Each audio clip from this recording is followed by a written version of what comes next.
Hi, welcome back to our channel. In this video, I will show you how to use Ideogram AI for logo design.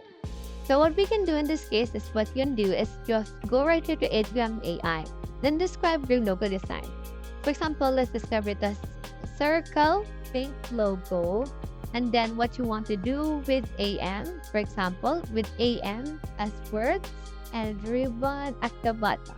So just put that and then it will actually show you this settings right here.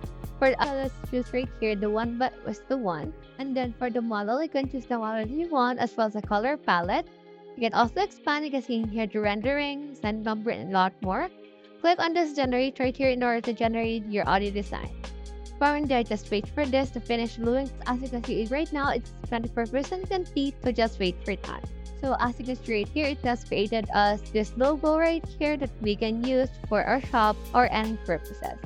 So just click the logo that you want, and then from there you can head over and then download it if you want to as well. Just click on its three dots. You can edit it out, and in here you can download it in a JPEG as well as a PNG quality. So that's how you use Ideogram AI for logo design. Hope you help.